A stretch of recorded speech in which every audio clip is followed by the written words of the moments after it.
শ্রী শ্রী রামকৃষ্ণ কথামৃত। তোমার কথামৃত তাপদগ্ধ জনগণের জীবনস্বরূপ, মুনিগণ কর্তৃক কীর্তিত, পাপসমূহের বিনাশক, শ্রবণমাত্রই মঙ্গলপ্রদ ও সকল সম্পদের আকর। ইহা যিনি বিস্তৃত রূপে কীর্তন করেন, জগতে তিনিই সর্বশ্রেষ্ঠ দাতা। সংক্ষেপিত মুখবন্ধ। পূজ্যপাদ প্রেমেশানন্দজির গানে রয়েছে কথামৃত বরিশন গৌর জলধর। এই গৌর জলধর শ্রীম জলধর মেঘের মতোই শ্রীরামকৃষ্ণের কথামৃত বহন করেছেন।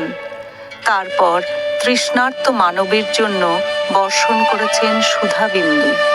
তিনি শ্রীরামকৃষ্ণ সাগরের তীর্থদক বিতরণ করেছেন কৃপা পিপাসুদের কাছে চরণামৃতের মতো। শ্রীমর আত্মবিলয় এমন সম্পূর্ণ ছিল যে তিনি নিজেকে কথামৃত রচয়িতার আসনে বসাননি। তাঁর ভাব তিনি প্রতিবেদক মাত্র, মূল কথাকার শ্রীরামকৃষ্ণ স্বয়ং। তাই তো শ্রী শ্রী রামকৃষ্ণ কথামৃতের পরিচয় শ্রীম কথিত। চরম বিশ্বস্ততার সঙ্গে শ্রীরামকৃষ্ণের বাণী তুলে ধরেছেন, নিজস্ব সত্তার ছায়া সজ্ঞানে তাতে পড়তে দেননি। 1897 সালে শ্রী শ্রী রামকৃষ্ণ কথামৃত প্রণয়ন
এঞ্জেল।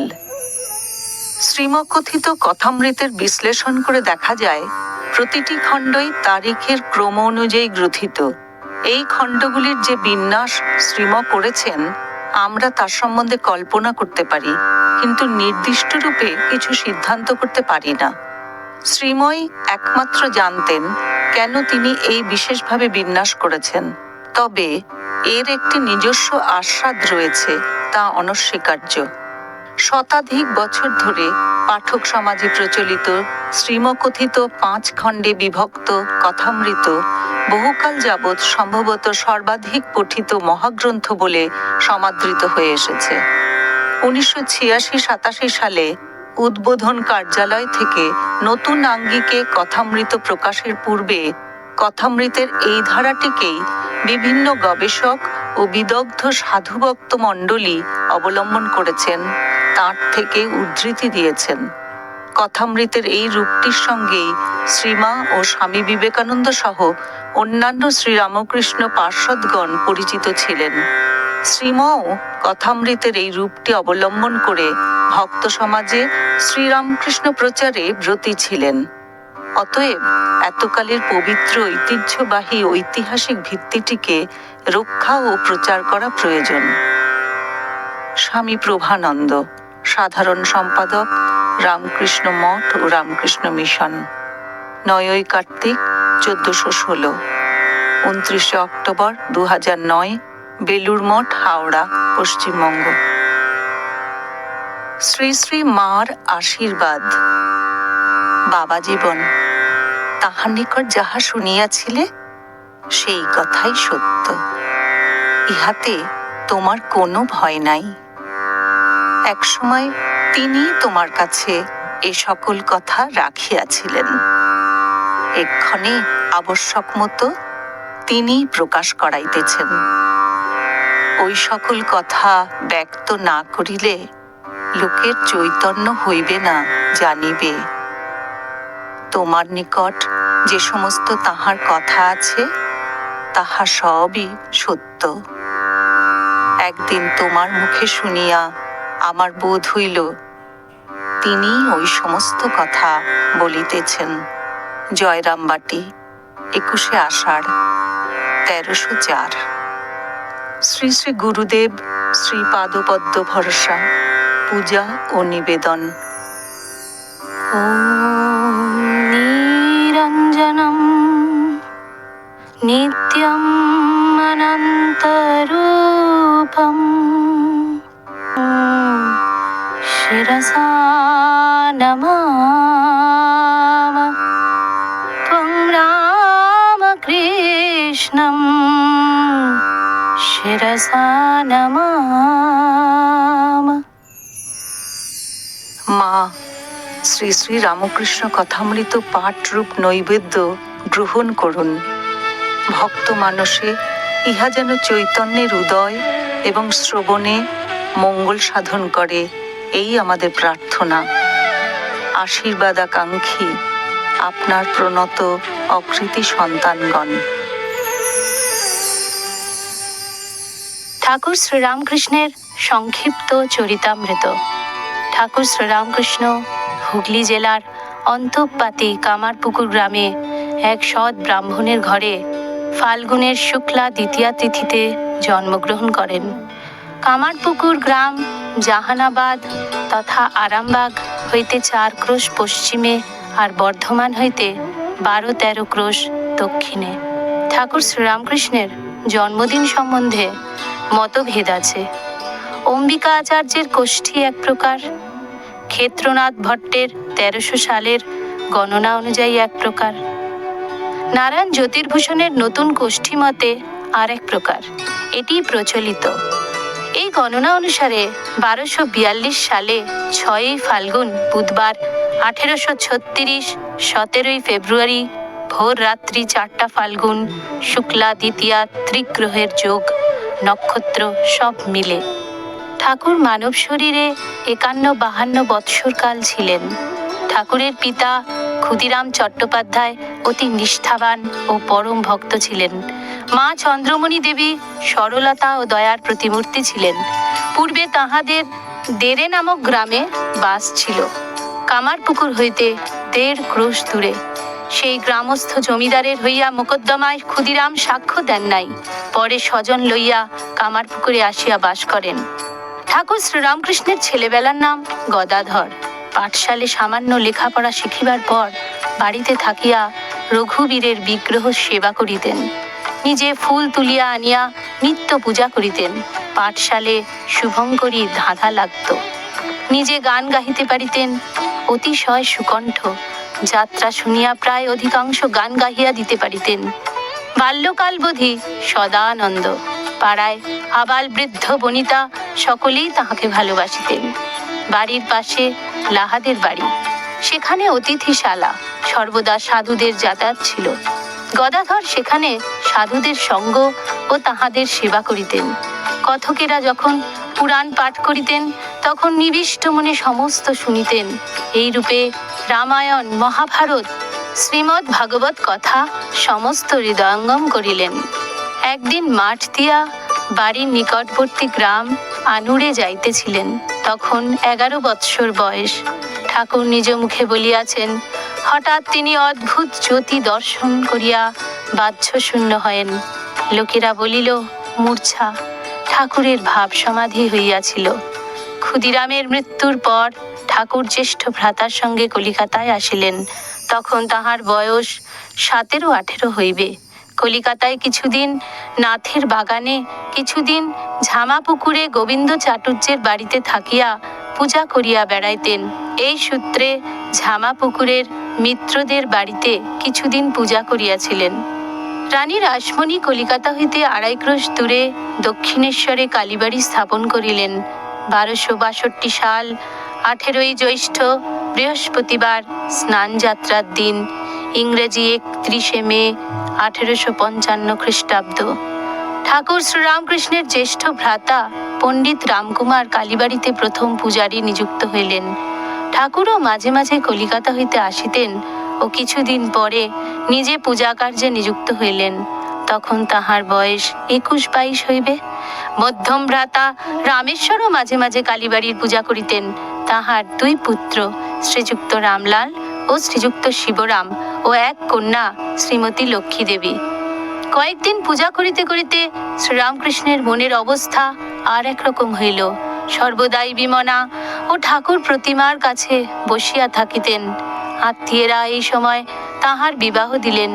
ভাবিলেন বিবাহ হইলে হয়তো অবস্থান্তর হইতে পারে। কামারপুকুর হইতে 2 ক্রোশ দূরে জয়রামবাটি গ্রামস্থ রামচন্দ্র মুখোপাধ্যায়ের কন্যা শ্রী শ্রী শারদামণি দেবীর সঙ্গে বিবাহ হইল 1859 খ্রিস্টাব্দ। ঠাকুরের বয়স 22-23, শ্রী শ্রী মার 6 বৎসর। বিবাহের পর দক্ষিণেশ্বর কালী মন্দিরে ঠাকুর শ্রীরামকৃষ্ণ ফিরিয়া আসিবার কিছুদিন পরে তাহার একেবারে অবস্থান্তর হইল। কালী বিগ্রহ পূজা করিতে করিতে কি অদ্ভুত ঈশ্বরীয় রূপ দর্শন করিতে লাগিলেন।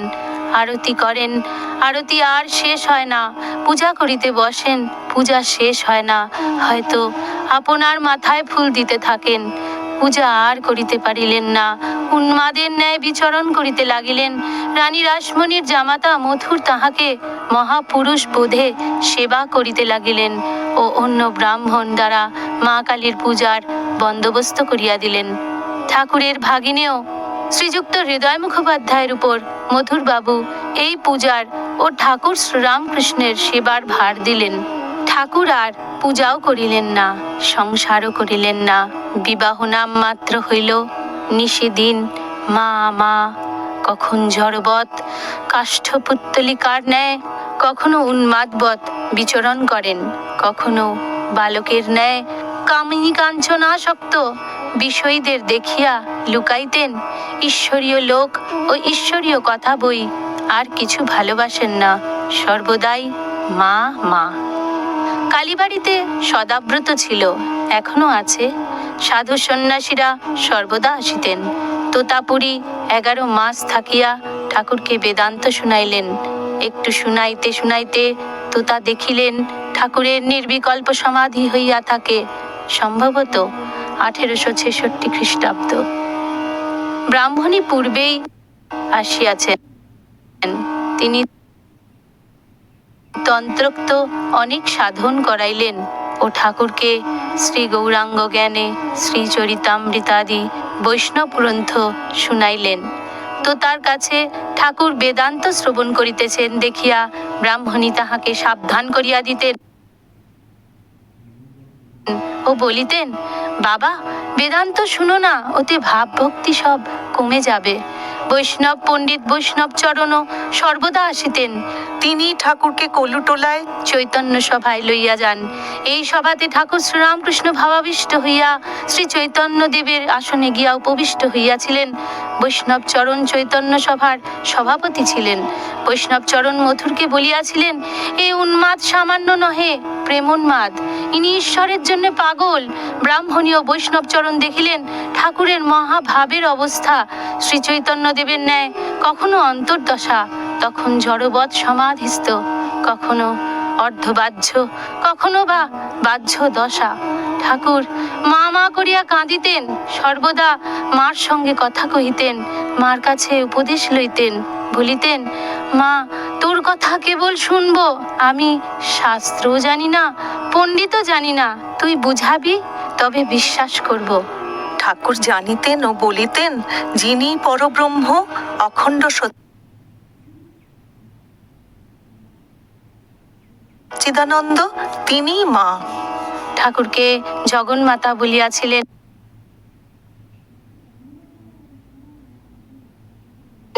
তুই আর আমি এক, তুই ভক্তি নিয়ে থাক জীবের মঙ্গলের জন্য। ভক্তেরা সকলে আসবে, তোর তখন কেবল বিষয়ীদের দেখতে হবে না, অনেক শুদ্ধ কামনা শূন্য ভক্ত আছে, তারা আসবে। ঠাকুর বাড়িতে আরতির সময় যখন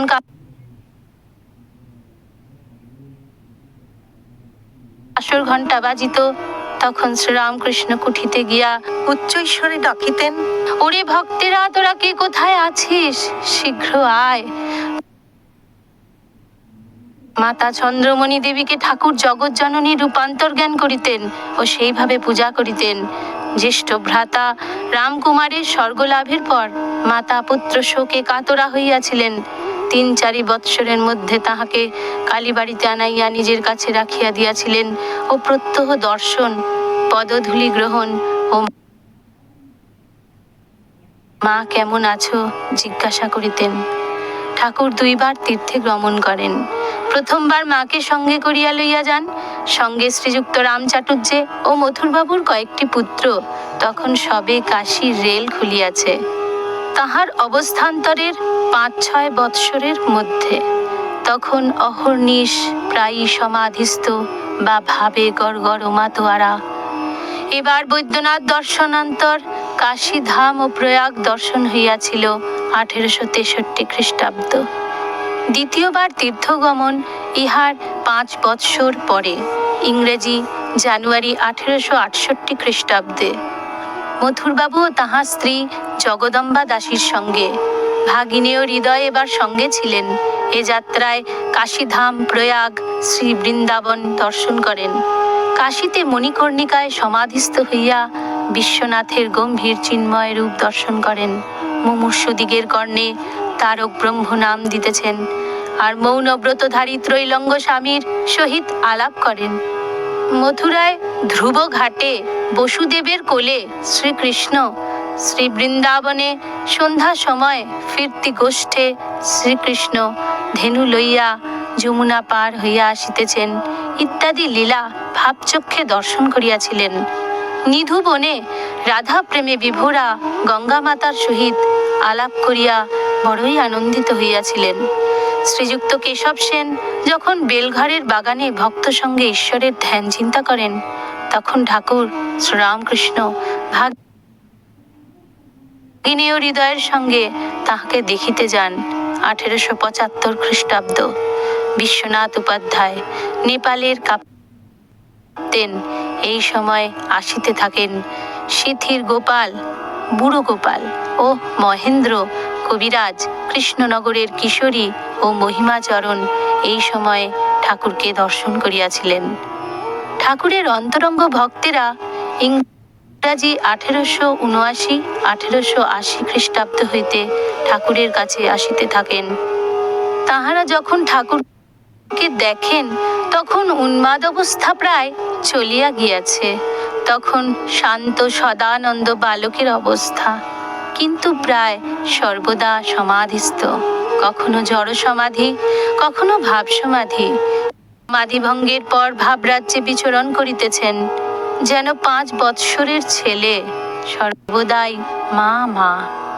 রাম ও মনমোহন 1879 খ্রিস্টাব্দের শেষ ভাগে আসিয়া মিলিত হইলেন। কেদার সুরেন্দ্র তারপরে আসিলেন। চুনি, লাটু, নিত্যগোপাল, তারকও পরে আসিলেন। 1881 শেষ ভাগে ও 1882 প্রারম্ভ, এই সময়ের মধ্যে নরেন্দ্র, রাখাল, ভবনাথ, বাবুরাম, বলরাম, নিরঞ্জন, মাস্টার, যোগিন আসিয়া পড়িলেন। 1883-84 খ্রিস্টাব্দের মধ্যে কিশোরী, অধর, নিতাই, ছোট গোপাল, বেলঘরের তারক, শরৎ, শশী।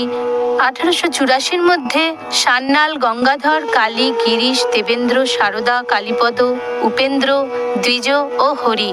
1885 মধ্যে সুবোধ, ছোট নরেন্দ্র, পল্টু, পূর্ণ, নারায়ণ, তেজচন্দ্র, হরিপদ আসিলেন। এই রূপে হরমোহন, যোগেশ্বর, হাজরা, ক্ষীরোদ, কৃষ্ণনগরের যোগিন, মনীন্দ্র, ভূপতি, অক্ষয়, নবগোপাল, বেলঘরের গোবিন্দ, আশু, গিরীন্দ্র, অতুল, দুর্গাচরণ, সুরেশ, প্রাণ কৃষ্ণ, নবাই চৈতন্য, হরিপ্রসন্ন, মহেন্দ্র, প্রিয়, সাধু, প্রিয়নাথ, মন্মথ, বিনোদ, তুলসী, হরিশ, মুস্তাফি, বসাক, কথক ঠাকুর, বালির, শশী, নিত্য গোপাল, কোন্নগরের বিপিন বিহারী, ধীরেন রাখাল হালদার ক্রমে আসিয়া পড়িলেন।